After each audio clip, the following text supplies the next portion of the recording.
नमस्कार दोस्तों, आज की कहानी है अंतिम यात्रा की अद्भुत कहानी। एक गांव में एक बुजुर्ग आदमी की मौत हो गई।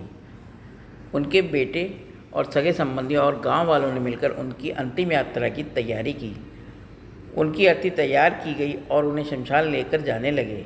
अभी वो कुछ दूर ही पहुंचे थे कि वहां पर दूसरे गांव से एक आदमी आया। उसने उस अर्थी को लेकर जा रहे 4 आदमियों में से एक का पैर पकड़ लिया और सबसे कहने लगा कि ये आदमी जो मर चुका है उसने मुझसे 20 लाख रुपए उधार लिए थे और जब तक कि मुझे पैसे वापस नहीं मिल जाते मैं अर्थी को आगे नहीं जाने दूंगा। मृत व्यक्ति के बेटों ने उस आदमी से कहा कि पिताजी ने कभी इस कर्जे के बारे में हमसे जिक्र नहीं किया, इसलिए हम तो ये कर्जा नहीं देने वाले। जब बेटों ने ही मना कर दिया तो उस मृत व्यक्ति के भाइयों ने भी कहा कि जब बेटे ही मना कर रहे हैं तो हम भी इस कर्जे की जिम्मेदारी नहीं लेने वाले हैं। शमशान यात्रा में शामिल कोई भी आदमी पैसे देने के लिए राजी नहीं हुआ।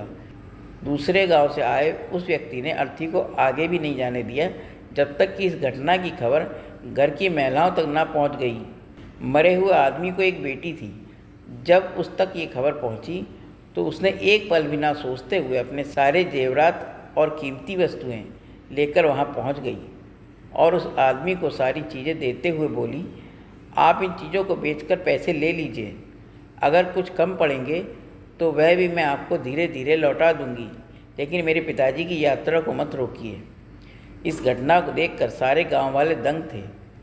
तभी वह आदमी जो कर्जा मांग रहा था वह बोला कि दरअसल मुझे 20 लाख रुपए लेने नहीं थे, बल्कि मैंने इस आदमी से कभी लिए थे जो मैं आज लौटाने आया था, लेकिन मुझे पता नहीं था कि इसका असली हकदार कौन है, इसलिए मैंने ये सारा नाटक रचाया। मैं जान चुका हूँ कि मरे हुए आदमी का सच्चा हितैषी ना उनके बेटे हैं ना उनका भाई, बल्कि उसकी बेटी है, इसलिए सारे पैसे मैं उसके हवाले करता हूँ और अपने कर्जे से मुक्त होता हूँ। थोड़ी ही देर में जो घटना घटित हो चुकी थी उससे बेटों के, भाइयों के और बाकी रिश्तेदारों के सर शर्म से झुक गए।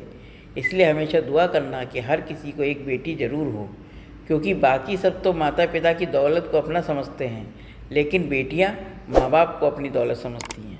दोस्तों, ये कहानी कैसी लगी कमेंट करिएगा। अगर अच्छी लगी हो तो मेरे चैनल को लाइक करें, सब्सक्राइब करें और शेयर करें। धन्यवाद दोस्तों।